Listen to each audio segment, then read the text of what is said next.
The mist covered the fields of Hope Ranch, like a thick and mysterious blanket that autumn morning in the Blue Ridge Mountains, rural Virginia.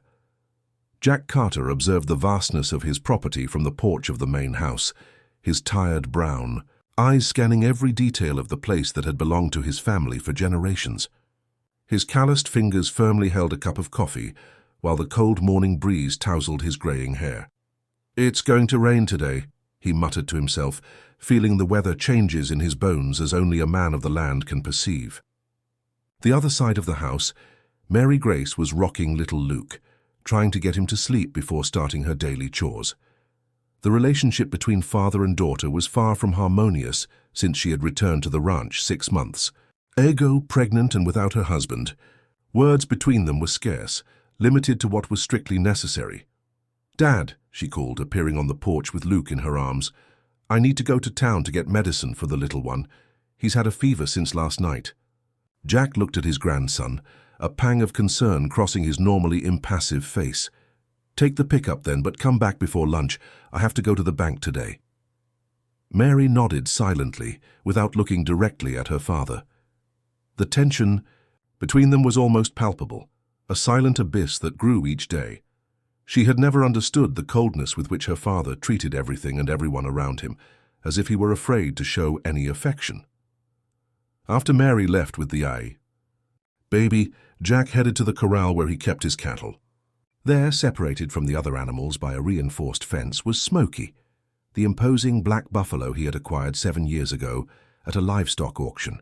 From the first day, that animal had shown different behavior from the others. "Good. Morning, strange creature," said Jack, approaching the fence cautiously. Smokey raised his head, his dark eyes fixing on the man with a disconcerting intensity. There was no fear in that gaze, nor submission. There was something more, something Jack couldn't name. Joe, the ranch foreman for more than 2 decades, approached carrying a bale of hay. "Mr. Carter, this animal is still the same. Doesn't mix with the others, shows no interest in the cows. You should get rid of him." "I've thought about it many times," replied Jack, without taking his eyes off the buffalo. "But something stops me. Maybe the fact that he's never really caused trouble. It's as if he understands the rules here." Joe shook his head, disapproving. "He's a loss, Mr. Carter. Eats well, but isn't good for breeding or work. He's just a weird animal taking up space." Jack didn't respond. Deep down, he knew Joe was right. It was irrational to keep an unproductive animal on a ranch that needed to be profitable. But there was something about Smokey, an almost wise presence that intrigued him. That afternoon, while inspecting the fences of the north pasture, Jack spotted the pickup returning in the distance. Mary Grace was back with Luke. Something about the way she was driving hurriedly made him stop his work and observe. Something was happening. "Dad," she shouted, getting out of the pickup with the baby in her arms. "The doctor said Luke has an infection. We need to keep an eye on him and give him the medicines at the right times." Jack's face remained serious, but his eyes betrayed his concern. "What else did he say?" "That if the fever doesn't break by tomorrow, we'll have to take him to the hospital in Riverside," Mary replied, adjusting the whimpering baby in her arms. Jack nodded gravely. "Then we'll do whatever is necessary." That night, while Mary Grace watched over her son's restless sleep, Jack remained on the porch, observing the full moon that illuminated the ranch fields. His thoughts were divided between concern for his grandson and the many responsibilities that weighed on his shoulders. It was then that he noticed an unusual movement in the corral. Smokey, the mysterious buffalo, was restless. The animal walked from side to side in its enclosure, occasionally stopping to look toward the main house. Jack frowned. In 7 years, he had never seen the buffalo agitated like that. If you're interested in this story, don't forget to subscribe to our channel and give us a like. Let us know which city you're watching from. We'll continue. Dawn arrived with a fine, persistent rain, typical of that mountainous region. In the ranch house, the silence was broken only by Luke's intermittent crying and the anxious footsteps of Mary Grace, who walked back and forth trying to calm her feverish son. "Shh, my little angel, it will pass," she whispered, caressing the baby's damp hair. Worry grew in her chest like a weed, suffocating any other feeling. Jack appeared at the bedroom door, his face marked by deep, dark circles. "How is he?" "The fever won't break, Dad," Mary replied, her voice choked with exhaustion and fear. "I've given him the medicine the doctor prescribed, but it doesn't seem to be working." The rancher approached slowly, and in a rare gesture of affection, touched his grandson's forehead with the back of his rough hand. "It's too hot," he noted, frowning. "I'll get the pickup. We need to take him to the hospital right now." Mary Grace nodded, gratitude and relief mixing in her gaze. That small moment of harmony with her father, after so many months of distance, almost made her cry. While Mary prepared a small bag with essential things for Luke, Jack went out to start the pickup. The rain had intensified, turning the ground into a slippery mud puddle. As he passed the corral, he noticed something strange. Smokey continued to be agitated, moving restlessly in his enclosure, his eyes fixed on the main house.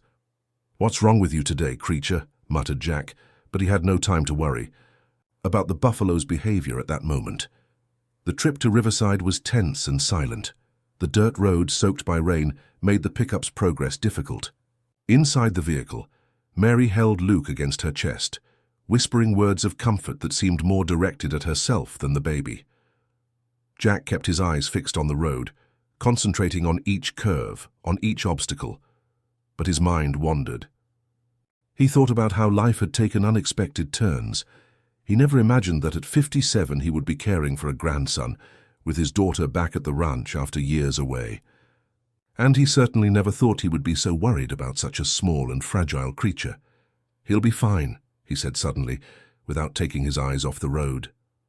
It wasn't his custom to offer words of comfort, but something inside him knew that Mary needed to hear that.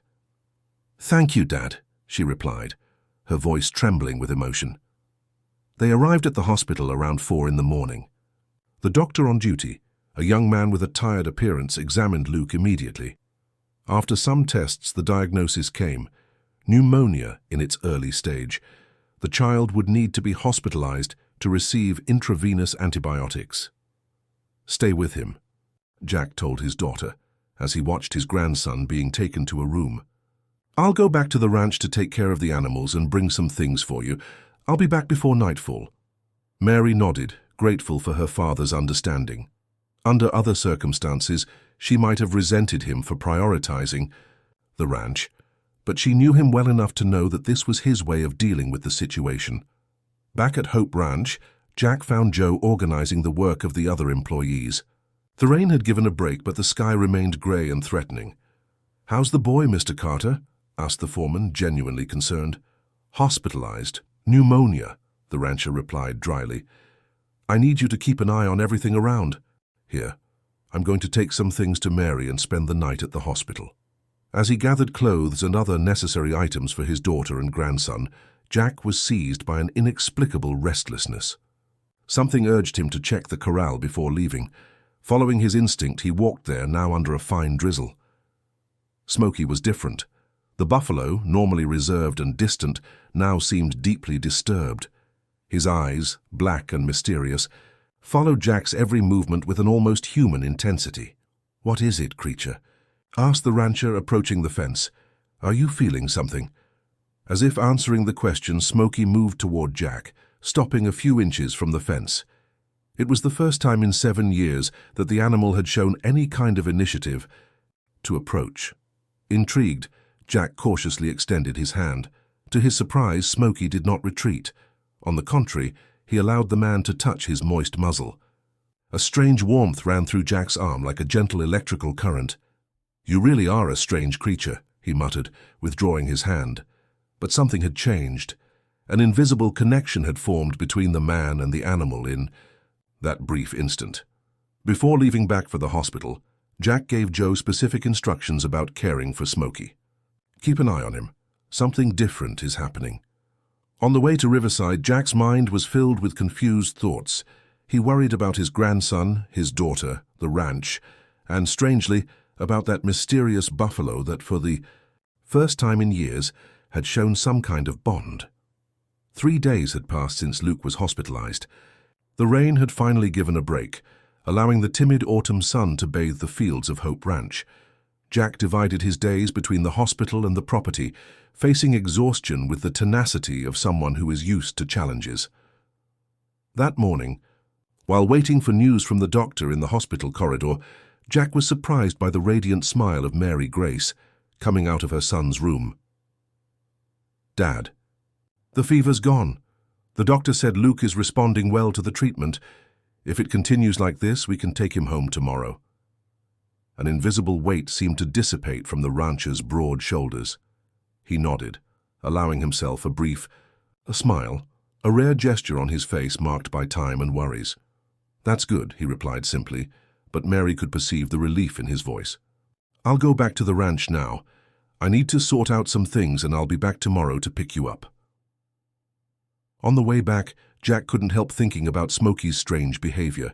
Since the night Luke fell ill, the buffalo had shown itself, restless as if sensing something, and that moment of connection when the animal had allowed his touch continued to intrigue him. Upon arriving at the ranch, he was greeted by Joe, whose worried countenance immediately alerted Jack that something wasn't right. "What happened, Joe?" he asked, getting out of the pickup. "It's the buffalo, Mr. Carter," replied the foreman nervously. "He's strange, hasn't been eating right for 3 days, keeps looking at the house all the time. I tried to approach him this morning and he almost knocked down the fence." Jack frowned. "I'll see about that." In the corral, he found Smokey exactly as Joe had described, restless, his gaze fixed on the main house, refusing to eat. Upon seeing Jack, however, the buffalo visibly calmed. "Down to earth, what's wrong with you, creature?" muttered Jack, approaching cautiously.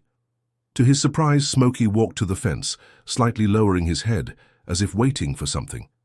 Instinctively, Jack extended his hand. The contact was soft, almost reverent, and again that strange sensation of warmth ran through his arm. "He was waiting for you, Mr. Carter," commented Joe, who was observing the scene from a distance. "Since you left with Miss Mary and the boy, he hasn't settled down." The foreman's words awakened something in Jack's memory. He remembered stories his grandfather used to tell about animals with special sensitivities, capable of perceiving things that humans couldn't. Were they just legends from a superstitious old man, or was there some truth to it? That afternoon, while traversing the property, checking fences and watering troughs, Jack was approached by old Tony, an elderly neighbor who lived on a small property adjacent to Hope Ranch.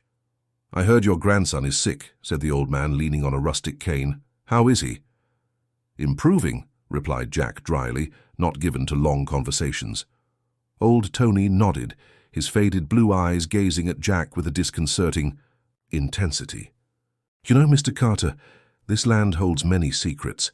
My father always said that the Blue Ridge Mountains have magic, an ancient magic from the times when the Indians still owned these valleys." Jack sighed internally. He was well acquainted with old Tony's mystical stories, whom many in the region considered an eccentric old man. "Is that so?" he replied out of politeness, already preparing to end the conversation. "That black buffalo of yours," continued the old man, ignoring Jack's evident disinterest. "Have you noticed how different he is?" The mention of Smokey immediately captured the rancher's attention. "How do you know about my buffalo?" Old Tony smiled, revealing teeth yellowed by time. "I see many things from my porch, and that animal is not common. There's something in him, something special." Jack felt a shiver run down his spine. "What do you mean by that?" "Sometimes nature chooses guardians," replied old Tony enigmatically, "beings that protect others. My grandfather spoke of such animals that appeared in the Indian tribes and were treated with special respect." "They're just legends," countered Jack, but his voice betrayed the uncertainty that was beginning to settle in his heart. "Maybe they are," conceded the old man, shrugging. "But in these mountains, the line between legend and reality has always been thin." With these words, old Tony moved away, walking slowly along the dirt path that led to his property. Jack remained motionless for a few moments, the neighbor's words echoing in his mind. He then remembered a story his grandfather had told about a black bull that had saved an entire family during a devastating flood. At the time, he thought it was just another of the old man's fanciful stories. Now he wasn't so sure. Back at the corral, he observed Smokey with new eyes. The The buffalo was calmer now, lying on the fresh straw that Joe had spread. His eyes, however, remained vigilant, as if he were on constant alert. "What are you after?" "Hall," muttered Jack, sitting on a wooden stump near the fence. "And why did you appear in my life right now?" Night fell over Hope Ranch, bringing with it a profound silence, broken only by the nocturnal sounds of nature. Jack, after a hot shower, prepared to sleep for a few hours before returning to the hospital the next day. His thoughts, however, remained agitated, divided between concern for his grandson and the strange circumstances involving Smokey. The return of Mary Grace and Luke to the ranch was marked by a clear sky and a welcoming sun, as if nature itself were celebrating the little one's recovery. Jack helped his daughter settle back into the room they had prepared for her and her grandson, carefully observing the still fragile movements of the baby. "He'll need special care for a few more weeks," explained Mary, adjusting Luke in his wooden crib, handcrafted by Jack himself when he learned of his daughter's pregnancy. "The doctor said we should avoid damp and cold environments." Jack nodded, his eyes showing a concern that his words rarely expressed. "I'll ask Joe to cut more firewood. We'll keep the fireplace lit during the nights." Mary smiled, recognizing, in her father's practical gesture, the affection he didn't know how to demonstrate in any other way. "Thank you, Dad, for everything." An awkward silence hung between them. There was so much to be said, so many wounds to be healed, but neither knew where to begin. It was Luke who broke the moment, letting out a small sneeze followed by a soft cry. "I think he's hungry," said Mary, picking up the baby. "I'll prepare the bottle." In the kitchen, while Mary prepared the milk, Jack observed the movement in the corral through the window. Smokey seemed calmer since the baby's return to the ranch, but still maintained that vigilant posture that intrigued the rancher so much. "Your buffalo seems agitated these last few days," commented Mary, following her father's gaze. "Joe told me he only calmed down when you appeared." Jack looked away from the window, uncomfortable with the direction of the conversation. He wasn't ready to share his strange suspicions about Smokey. "This creature has always been strange. I never understood why I kept him for so long." Mary smiled, adjusting Luke in her arms while testing the temperature of the milk. "Maybe you sensed something special in him, just like I do." "What do you mean?" asked Jack, suddenly interested. "I can't explain it," replied Mary, giving the bottle to her son. "But since I came back to the ranch, I feel there's something different about that buffalo, the way he observes everything, especially Luke. It's as if he's always attentive, guarding something." Mary's words echoed those of old Tony, causing a shiver to run down Jack's spine. Could it be that he wasn't the only one to notice something unusual about Smokey? "They're just impressions," he muttered, more to himself than to his daughter. "Animals are just animals." But deep down, he knew he no longer believed that. Not after those strange days, not after Smokey's inexplicable behavior during Luke's illness. That afternoon, while Mary rested with the baby, Jack decided to visit old Tony again. The enigmatic words of the old neighbor wouldn't leave his head, and he needed to better understand what was happening. Old Tony's small property was modest compared to Hope Ranch, a simple stone house, a small herb garden, and some chickens that scratched freely in the yard. The old man was sitting in a rocking chair on the porch, as if already expecting the visit. "I knew you would come," he said, his blue eyes shining with surprising lucidity for someone his age. "You have questions, don't you?" Jack nodded, sitting on a small bench beside the old man. "I want to know more about what you said yesterday about guardians." Old Tony smiled, satisfied. "The ancients believed that certain souls could return in animal form to protect those they loved in life, especially children. Are you saying that Smokey is, what, a spirit?" asked Jack, unable to hide the skepticism in his voice. "I'm saying, there are more things between heaven and earth than dreams of in your philosophy," replied the old man, quoting Shakespeare. "You noticed how your buffalo behaved during little Luke's illness, didn't you? As if he knew, as if he felt." Jack didn't respond immediately. He remembered Smokey's agitation on the night Luke fell ill, how the animals seemed to sense the danger, even before they realized the seriousness of the situation. It could be coincidence. he argued, still resistant to the idea. It could be, agreed old Tony, but you didn't come here because of coincidences, did you? The old man slowly rose, leaning on his cane, and walked to a small bookshelf inside the house. He returned, with an old book, its cover worn by time. This book belonged to my grandfather, he explained, handing it to Jack. He recorded many of the stories he heard from the Indians who lived in these mountains. Stories about guardian animals, about protective spirits. Maybe you'll find some answers here. Jack accepted the book with hesitation. Part of him still resisted the idea of believing in legends and superstitions. But another part, a part that grew each day, began to accept that something inexplicable was happening at his ranch. Back at Hope Ranch, Jack locked himself in his office with old Tony's book. He leafed through pages yellowed by time, reading accounts of animals with extraordinary behaviors, of inexplicable bonds between creatures and humans, of guardians that appeared in times of need.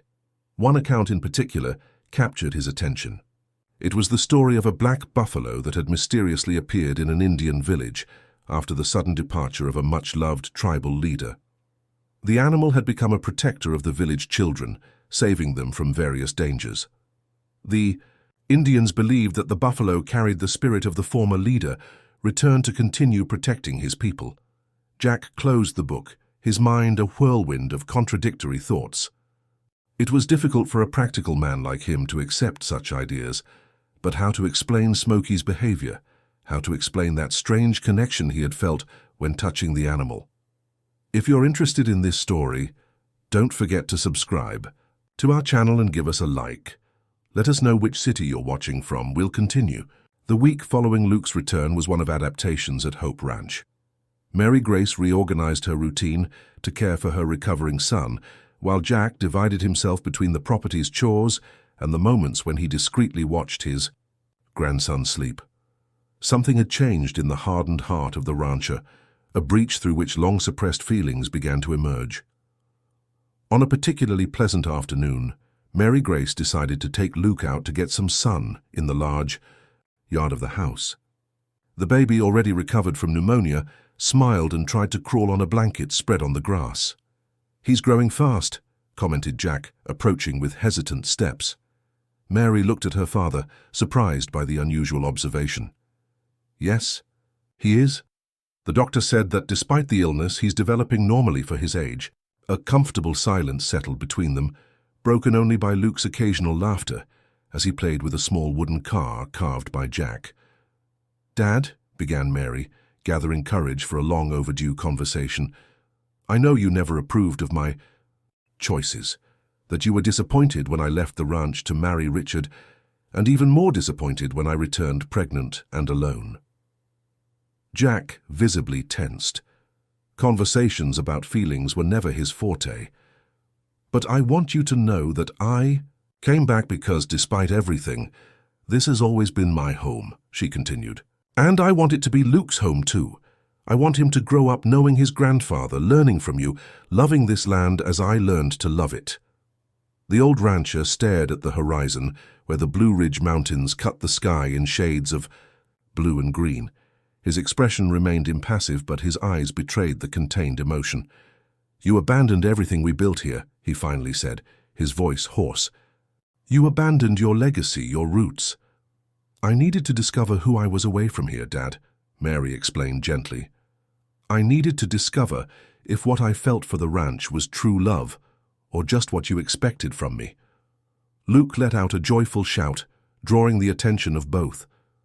The baby had managed to raise himself up, supported on his little hands and knees in an awkward attempt to crawl.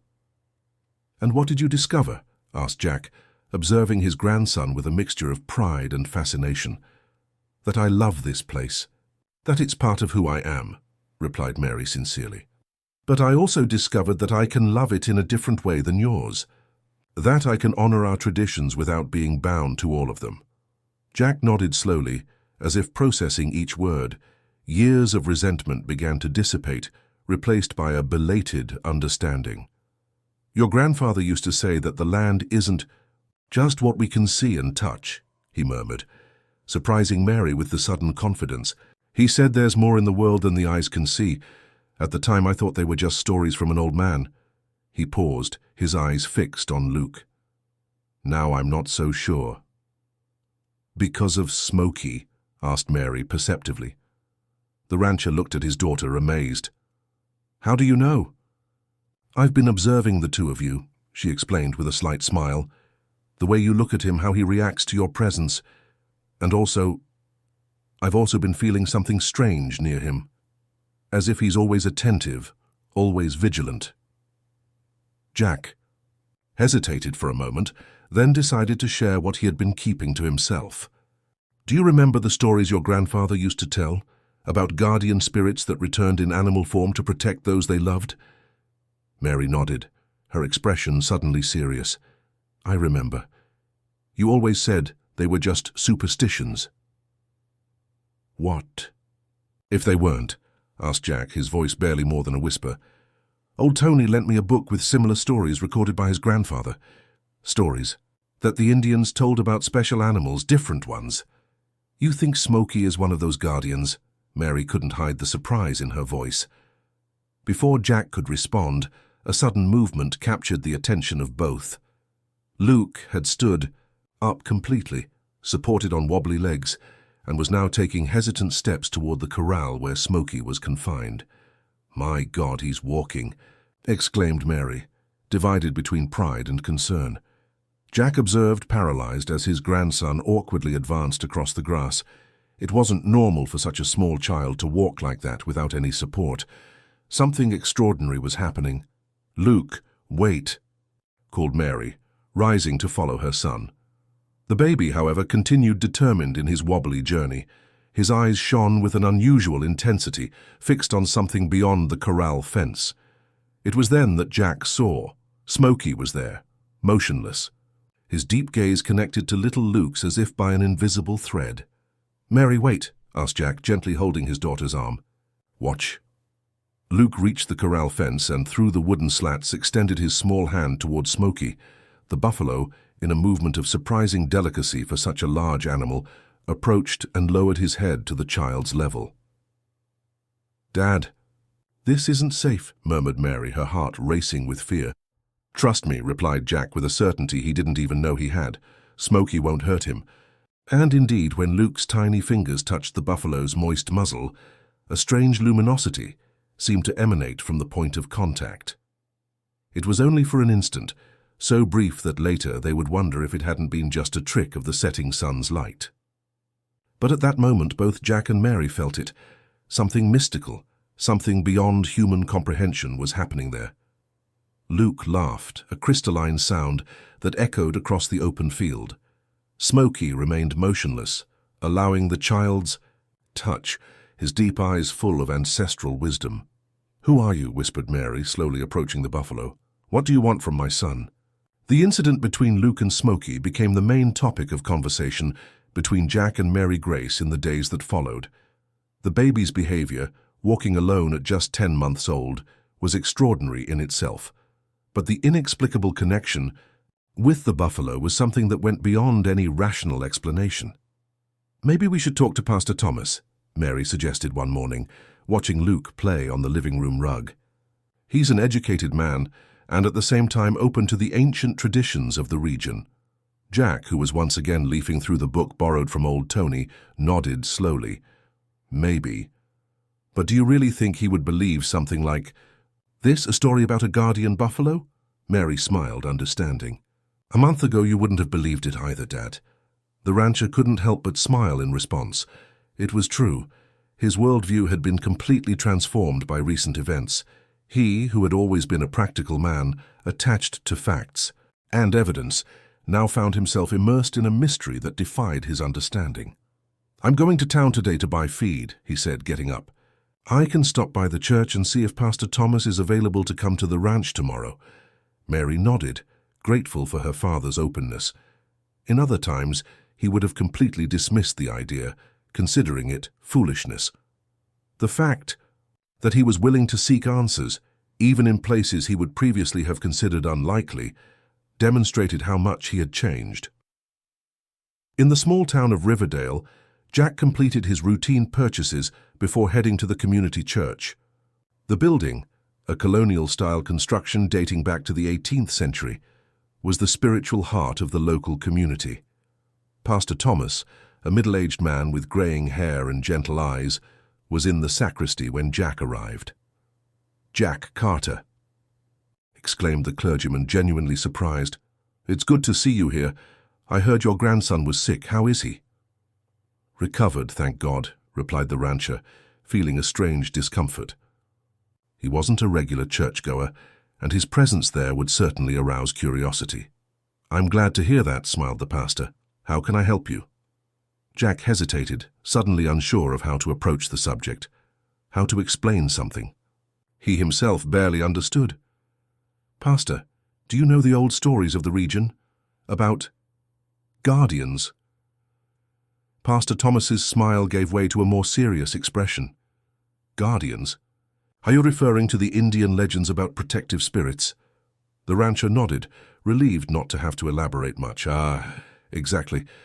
Some strange things have been happening at the ranch lately, involving my grandson and a buffalo I've had for years." Pastor Thomas indicated a nearby bench, inviting Jack to sit down. "Please continue." In the minutes that followed, Jack reported everything. Smokey's unusual behavior, Luke's illness, the apparent connection between the baby and the animal, the incident where the boy had walked toward the buffalo. Talking about it out loud to someone outside the family circle made it all even more surreal.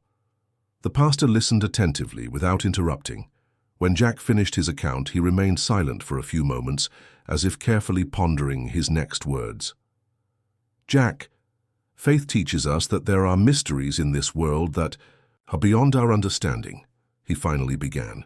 "The church recognizes the existence of phenomena that science cannot fully explain. Guardian angels, divine interventions, miracles.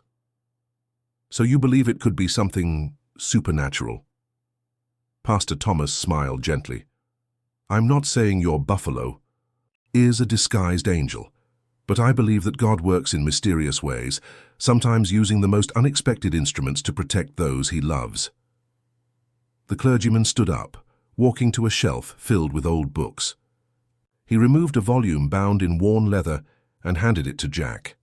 This book was written by one of the first pastors who came to this region in the 18th century.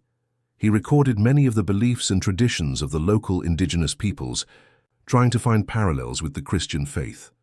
There's an entire chapter dedicated to what they called protective souls, spirits that returned to guard their loved ones. Jack accepted the book with reverence. "Do you think I should be worried that it could be something evil? According to what you've told me, this animal protected your grandson, demonstrated a positive connection with him," replied the pastor. "The Christian tradition teaches us to judge by the fruits. If something brings protection, love, and well-being, it's hardly the work of evil." Relieved by the clergyman's words, Jack invited him to visit the ranch the next day. Pastor Thomas readily accepted, showing genuine interest in the phenomenon the rancher had described. Back at Hope Ranch, Jack found Mary and Luke in the yard, enjoying the mild afternoon sun. The baby was playing happily with some colored blocks, apparently without any after-effects from his recent illness. "Pastor Thomas will come tomorrow," Jack informed, sitting next to his daughter. "He lent me an interesting book about local traditions." Mary smiled, noticing the change in her father's countenance. "You seem more at ease." "I am," he admitted. "I can't explain it, but after talking with the pastor, I feel that maybe we shouldn't fear what's happening. Maybe we should just accept it." At that moment, a distant sound caught both their attention. It was a bark, followed by a fierce growl. Jack immediately recognized it. It was Rex, one of the ranch hand's dogs, usually a docile animal. "Something's wrong," he muttered, rising quickly. The barking grew closer, and to Mary and Jack's horror, they saw Rex emerge from the nearby woods, running at high speed toward Luke. The dog seemed disturbed, foam dripping from its mouth, its eyes bloodshot. "Rabies," whispered Jack, recognizing the symptoms of the terrible disease that occasionally affected animals in the region. Mary screamed, running to grab her son, but she was too far away. Rex advanced relentlessly, his teeth exposed in a threatening growl. Luke, oblivious to the danger, continued playing happily with his blocks. It was then that it happened. A deafening roar cut through the air, and Smokey appeared, breaking through the corral fence as if it were made of paper. The buffalo positioned itself between the dog and Luke, its imposing and defiant posture. Rex hesitated, intimidated by the massive presence of the buffalo. But the disease had affected his brain, eliminating any instinct of self-preservation. He advanced, determined to reach his prey. Smokey didn't move an inch. With the precise movement of his powerful horns, he tossed the dog away, without fatally hurting it. Rex fell a few yards away, dazed but still determined. He tried to get up for a new attack, but Joe, drawn by the screams, arrived with a net and managed to capture him. The news of the incident with the dog spread quickly through the region. The way Smokey had protected Luke, positioning himself between the baby and the sick animal, only reinforced Jack and Mary Grace's suspicions about the special nature of the buffalo. When Pastor Thomas arrived at the ranch the next morning, he was greeted by a family still shaken by recent events. It was as if he knew exactly what to do, explained Mary, serving coffee to the clergyman on the house porch. As if protecting Luke was his mission. Pastor Thomas nodded thoughtfully, his gentle eyes observing little Luke, who was playing quietly at Jack's feet. And the dog? Unfortunately, we had to put him down, replied Jack with regret. The vet confirmed it was rabies. We're vaccinating all the other animals on the ranch as a precaution. The pastor took a sip of his coffee, organizing his thoughts. I'd like to see the buffalo if possible. Jack led the pastor to the corral, where Smokey had been placed after the incident. The animal seemed calm, as if the extraordinary effort to break the fence the day before hadn't required any special energy. He really is an impressive specimen, commented Pastor Thomas, observing the buffalo with admiration. Do you think he could be a guardian like in the legends? Asked Mary, who accompanied them with Luke in her arms. The clergyman sighed deeply. Faith teaches us to be open to divine mysteries. This animal has demonstrated a special connection with your son and, more importantly, acted to protect him from a real danger. Whatever the explanation, divine, spiritual, or simply an extraordinary animal instinct, it seems clear that something special is happening here. As they spoke, Luke began to fidget in his mother's arms, stretching his little hands towards Smokey. Mary, still cautious despite everything, approached the fence, allowing her son to establish visual contact with the animal. It's amazing how they seem to communicate, murmured Pastor Thomas, observing the exchange of glances between the child and the buffalo. Pastor, began Jack, hesitant. There's something I've been thinking about since yesterday, something that might explain this connection, but it seems so unlikely. Tell me, encouraged the clergyman. Luke's father, my son-in-law Richard, left without knowing his son. Mary was only in her second month of pregnancy when he— Jack paused, searching for the appropriate words. When he left us. Mary looked at her father, surprised by the mention of her ex-husband, a subject that was rarely addressed between them. Richard always had a special connection with animals, continued Jack. It was as if he could understand them in a way most people can't. Mary inherited some of that sensitivity, but in him it was something almost supernatural. And you think there might be some connection between Richard and Smokey? Asked the pastor gently. I bought Smokey 7 years ago at an auction, explained Jack. But last night, reviewing some old documents, I noticed something I hadn't noticed before. The date of the purchase was exactly 1 week after Richard's accident. A deep silence settled between them. Mary visibly paled, her eyes fixed on the buffalo that remained motionless, observing them. That would mean— she couldn't complete the phrase, her voice choked with emotion. That Richard's spirit could have manifested in Smokey to protect the son he never got to know? Completed Pastor Thomas, his voice soft without judgment. It's a possibility that many spiritual traditions would consider plausible. I know it sounds crazy, admitted Jack, running his hand through his graying hair. But after everything we've seen, after the way Smokey has been acting, it's not crazy, Jack, reassured the clergyman. The Church recognizes that there are many mysteries in this world that our limited understanding cannot fully explain. The connection between this world and the spiritual is one of those mysteries. Mary approached the fence even closer, allowing Luke to gently touch Smokey's muzzle. Silent tears ran down her face as she observed the interaction between her son and the animal that possibly carried the essence of his father. "If it's really you, Richard," she whispered, "thank you for protecting our son." As if in response, Smokey gently inclined his head, his deep eyes fixed on Mary's. For an instant she felt transported back in time to the days when Richard used to look at her in that same way, with a love so deep that words could never adequately express it. "What should we do now?" asked Jack to the pastor. "How should we deal with this?" Pastor Thomas smiled gently. "Accept the blessing that has been granted to you. Treat Smokey with the respect he deserves, not as a simple animal, but as a guardian sent to protect this family. And most importantly, allow Luke to develop this special bond." The rest of the day was spent in deep conversations about faith, mysteries, and the ancient traditions of the region. Pastor Thomas shared similar stories he had collected over the years, cases of inexplicable connections between humans and animals, of protections that defied common logic. At night, after the clergyman's departure, Mary and Jack sat on the porch observing the stars that dotted the clear Virginia sky. Luke slept peacefully in his crib, lulled by a sense of security that emanated from the entire ranch. "I never thought I'd say this," began Jack, "but I think we're experiencing a kind of miracle." Mary smiled, her eyes still teary from the day's emotions. "I always believed there was more to the world than we can see or touch. Now I'm sure of it." In the corral, illuminated only by the silvery light of the moon, Smokey remained, vigilant, his attentive eyes fixed on the house where little Luke slept. It was as if a silent promise had been made, an oath of protection that transcended the limits of life and death. 5 years passed since the extraordinary events that transformed life at Hope Ranch. Time, as always, followed its inexorable course, bringing changes, growth, and a serenity that once seemed impossible to achieve for that family. Luke, now a vigorous boy of almost 6, ran through the ranch fields with the typical energy of his age.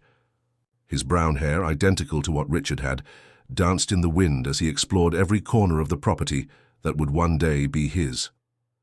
"Grandpa! Grandpa!" he called, running toward Jack, who was organizing tools in the shed. "Smokey wants to show something. Come see." The old rancher smiled, still marveling at the special connection between his grandson and the buffalo. Over the years, this relationship had only strengthened, confirming what everyone already suspected. There was something truly extraordinary about that bond. "I'm coming, boy," he replied, cleaning his hands on a cloth. "Where's your mother?" "In the garden with Aunt Helen," answered Luke, pulling his grandfather by the hand with childish impatience. Helen, Richard's younger sister, had arrived at the ranch 3 years earlier, after discovering through mutual friends that her nephew lived there. At first, her visit was to be brief, just to meet her brother's son, but the immediate connection with Mary Grace, the quiet beauty of the ranch, and mainly the mysterious presence of Smokey, convinced her to stay. "Aunt Helen said she's going to make cornbread today," exclaimed Luke, dragging his grandfather toward the pasture where Smokey usually stayed. Jack smiled. Helen's arrival had been an unexpected blessing. Besides bringing more joy to the house, she had established a partnership with Mary in the production of artisanal dairy products, a venture that had started timidly and now guaranteed a considerable extra income for the ranch. When they reached the pasture, they found Smokey standing under the shade of a large apple tree. The years had also left their marks on the buffalo, some white strands mixed with the black fur, and his gait had become a bit slower. But his eyes remained the same, deep, vigilant, wise. "What does Smokey want to show us, Luke?" asked Jack, looking around without noticing anything unusual. "It's not something you can see, Grandpa," explained the boy, with the naturalness of someone who is used to communicating in a language that others don't understand. "He's telling me about Grandpa William." Jack felt a shiver run down his spine. His father, William, had passed away when he was still a teenager.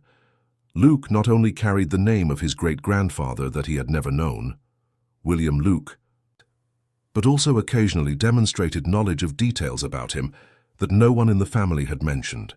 "And what is Smokey telling you about your great-grandfather?" asked the rancher, trying to keep his voice steady. "That he's happy because you finally understood what he always tried to teach you," replied Luke, caressing Smokey's muzzle with an intimacy that still impressed everyone. "That the land is alive, that everything is connected, and that love is the most powerful force that exists." Jack sat on a nearby rock, feeling the weight of his grandson's words. It was true. His father had always tried to instill in him a more spiritual vision of the land and animals, something that the young Jack, pragmatic and obstinate, had vehemently rejected. Only now, after everything he had experienced with Smokey, did he begin to truly understand his father's teachings. "Grandpa, can I ask you something?" Luke's voice interrupted his thoughts. "Of course, son. Why did you and Mom go so long without talking to each other before I was born?" The question, so direct and innocent, caught Jack by surprise. He looked at his grandson, then at Smokey, as if seeking guidance on how to respond.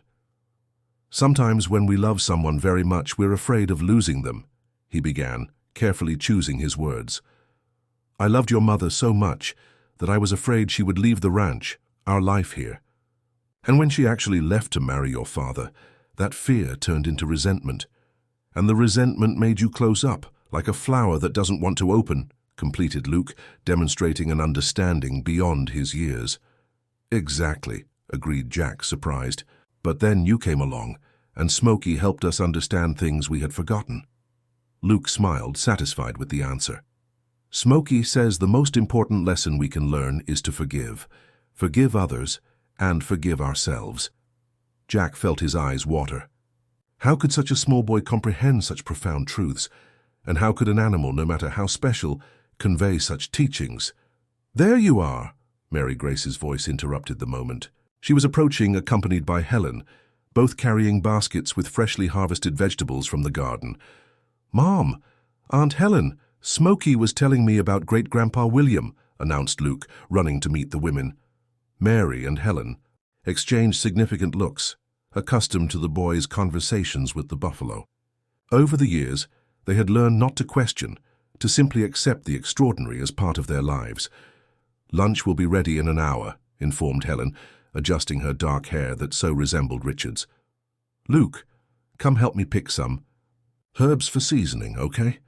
The boy nodded enthusiastically, always willing to participate in his aunt's culinary activities. As they moved away, Mary sat next to her father on the rock, observing Smokey, who grazed peacefully a few yards away. "What were you thinking about, Dad? You seemed so distant when we arrived." Jack smiled, contemplating the horizon where the mountains rose majestically against the blue sky. About how life takes turns, about how sometimes we need to lose something to understand its true value. Mary nodded, understanding perfectly. "You know, I never imagined I would return to the ranch under those circumstances. Pregnant, alone, scared. But now I see that it was exactly where I needed to be. And I never imagined that I would need a buffalo to teach me to be a better father and grandfather," laughed Jack, putting his arm around his daughter's shoulders, in a gesture of affection that now came naturally. They remained silent for a few moments, appreciating the peace that enveloped the ranch. In the distance, they could hear the laughter of Luke and Helen, a sound that brought joy to their hearts. "Have you thought about what it will be like when Luke grows up?" asked Mary, resting her head on her father's shoulder. "He has such a special bond with this place, with Smokey." Jack contemplated the question for a moment. "I believe he will be the perfect guardian for this land. He understands things that took me a lifetime to understand." A light breeze moved the leaves of the apple tree, bringing with it the sweet aroma of the wildflowers that covered the fields at that time of year. Smokey, as if sensing they were talking about the future, slowly approached the pair, his presence bringing a sense of security and continuity. "You know what's most extraordinary about all this?" continued Jack. "It's not just the fact that Smokey protects Luke or possibly carries something of Richard within him. It's how he united us, how he taught us to be a family again." Mary smiled, tears of gratitude shining in her eyes. "Life has mysterious ways of healing wounds, doesn't it? Who would have thought our guardian angel would come in the form of a buffalo?" That night, after Luke was put to bed, the adults gathered on the porch to appreciate the starry sky, as had become tradition over the years. Helen served coffee, while Mary explained her plans to expand the artisanal cheese production. "I received an invitation to exhibit at the State Fair in Richmond," she announced, excited. "It would be an incredible opportunity to promote our products." "You deserve that recognition," said Jack with genuine pride. "What started as a small project has transformed into something really special." Helen smiled, observing the harmony between father and daughter. Richard would be so happy to see this. He always believed in the potential of this land, in the strength of this family. Jack nodded, looking at the corral where Smokey rested, under the moonlight. "I believe that somehow he is seeing, and that he will continue taking care of all of us, as he has done through Smokey." The next morning, Luke was the first to wake up, as always. He dressed quickly and ran to the corral, eager to tell Smokey about the dream he had during the night. He found the buffalo already awake, looking at the horizon where the first rays of sun began to gild the mountains. "Good morning, Smokey," the boy greeted cheerfully, receiving in response a gentle movement of the animal's head. Sitting on the fence, Luke began to describe his dream, a dream where wild horses ran free through the ranch fields, guided by a man who looked very much like the photos he had seen of his father. "And the man smiled at me. Smokey," the boy explained enthusiastically. "He said he's proud of us, of how we take care of each other, of how we keep love for the land alive." Smokey approached, allowing the boy to caress his muzzle. His black, deep eyes seemed to understand every word, every emotion. "Grandpa says, you're special, that you have a mission," continued Luke, now in a more serious tone. "But you know what I think? I think we all have a mission. Yours is to protect us. Mine is to learn everything I can about this land. Mom's and Aunt Helen's is to create beautiful and delicious things. And Grandpa's is to keep everything united, like a great guardian." The buffalo slightly inclined his head, as if agreeing with the boy's surprising wisdom. In the distance, on the house porch, Jack observed the interaction between his grandson and Smokey, a serene smile on his time-marked face. Beside him, Mary. Aunt Helen prepared breakfast, animatedly discussing plans for the day. The rancher breathed deeply, feeling the fresh morning breeze, laden with the aroma of damp earth and lush vegetation.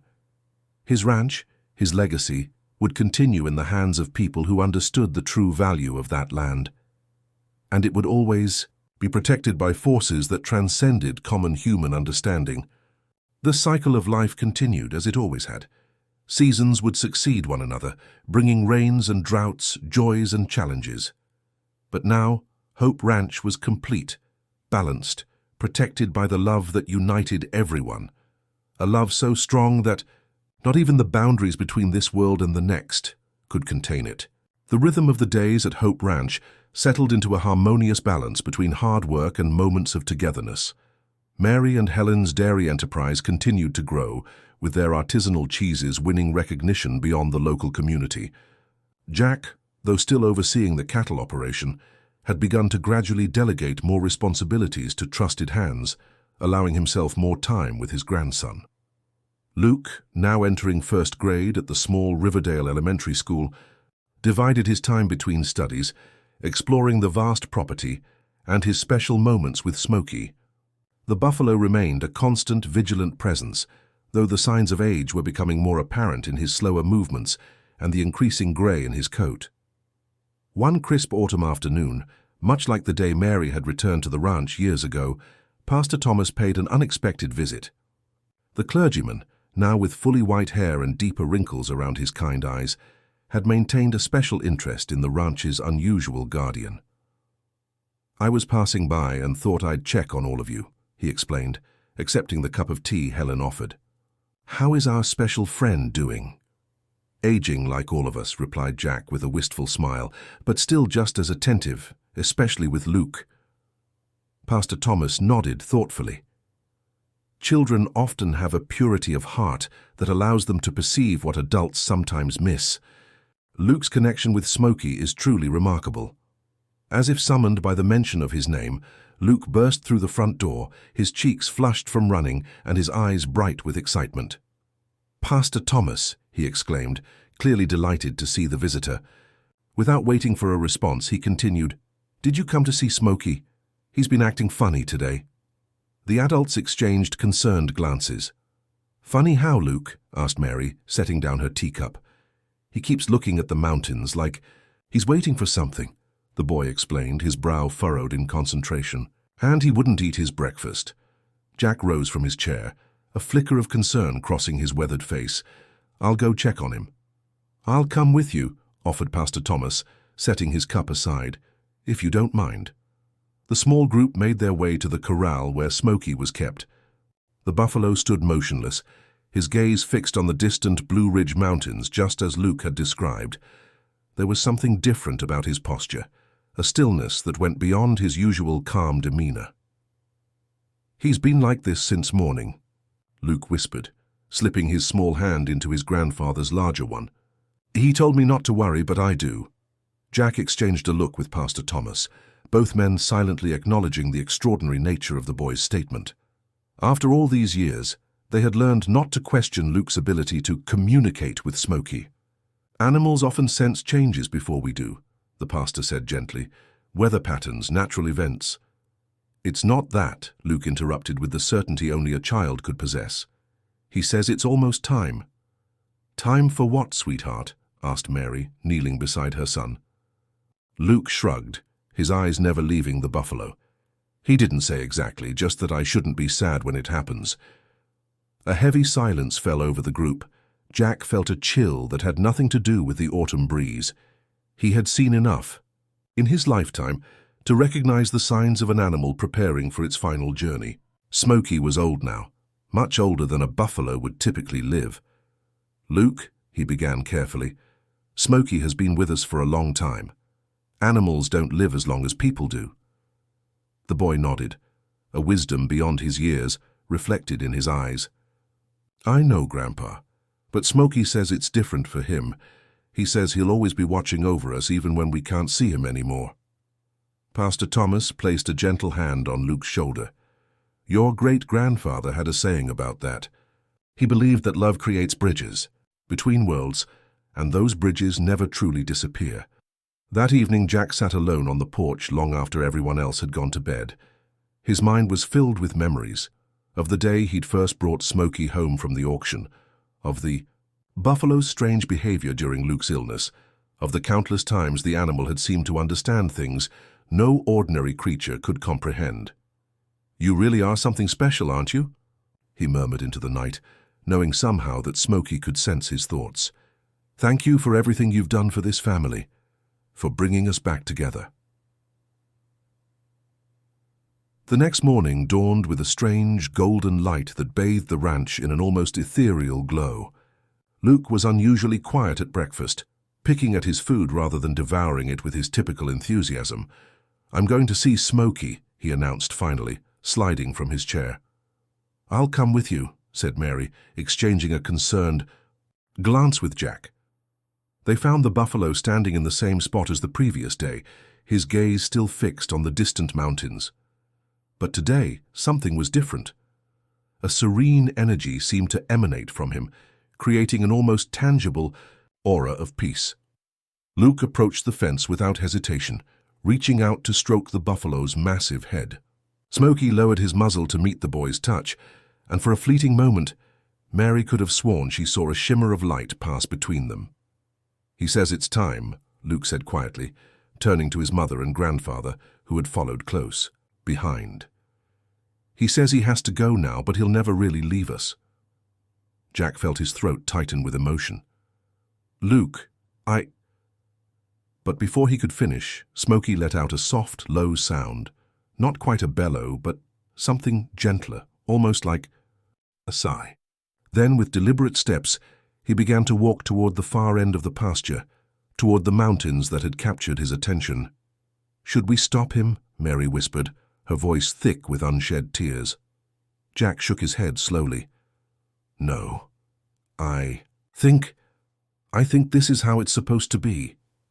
They watched in silence as Smokey reached the edge of the property, where the pasture gave way to a wooded area leading into the foothills. The buffalo paused, turning his head to look back at the small family one last time. In that moment, bathed in the golden morning light, he seemed younger somehow, his coat gleaming black, his posture strong and proud. Then, with a gentle toss of his head that almost resembled a farewell nod, Smokey turned and disappeared into the trees. Luke stood still, his small hand still outstretched as if he could feel the connection even across the distance. "He says thank you," the boy whispered, "for understanding, for believing." Mary knelt beside her son, pulling him into a gentle embrace. "He'll always be with us, won't he?" Luke nodded against her shoulder. "Always. Just like Dad." Over the next few days, Jack sent men to search the surrounding woods and hills, but there was no sign of Smokey.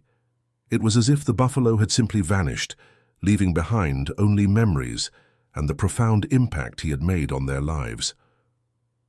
A week later, as dawn broke over Hope Ranch, Luke came running into the kitchen where Mary and Helen were preparing breakfast.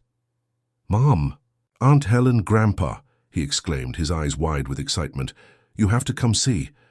Without waiting for a response, he darted back out the door. The adults exchanged puzzled glances before hurrying after him. Luke led them to the fence, line where Smokey had disappeared. There in the soft earth was a set of fresh tracks, buffalo tracks leading toward the ranch rather than away from it. "Look!" the boy pointed eagerly. Jack knelt to examine the prints, his heart pounding, with an emotion he couldn't quite name. "These are fresh," he murmured, "from this morning." "But where is he?" Helen asked, scanning the surrounding area. Luke's face broke into a radiant smile. "Everywhere," he said simply. "He's watching over all of us now, just like he promised." As if in response to the boy's words, a warm breeze swept across the pasture, carrying with it the sweet scent of wildflowers. And in that moment each of them felt it, a presence, a warmth, a sense of protection that seemed to envelop the entire ranch. Jack stood slowly, placing his hand on his grandson's shoulder. "Your father would be proud of you, Luke. So very proud." Mary wiped a tear from her cheek, smiling through her emotion. "And so would your great-grandfather. You understand the land in a way he always hoped this family would." Luke nodded solemnly. "Smokey says we're all connected. The land, the animals, the people we love, even when we can't see them anymore." As they walked back to the house together, Jack felt a profound sense of peace settle over him. The mystery of Smokey would likely never be fully explained, but perhaps it didn't need to be. Some things were meant to be felt rather than understood, to be accepted with the heart rather than the mind. Life at Hope Ranch would continue, with its joys and sorrows, its challenges and triumphs, but it would never be the same after Smokey. The buffalo had taught them all what it meant to protect those you love, to bridge the distances between souls, to find connection even across the boundaries of life itself. And in the years that followed, whenever Luke would stand at that fence line watching the sunset, paint the Blue Ridge Mountains in hues of purple and gold, he would feel the gentle presence of his guardian. Not just Smokey, but all those who had loved him enough to find a way to remain, his father, his great-grandfather, and a mysterious buffalo who had somehow brought them all together in a circle of protection that would never truly be broken.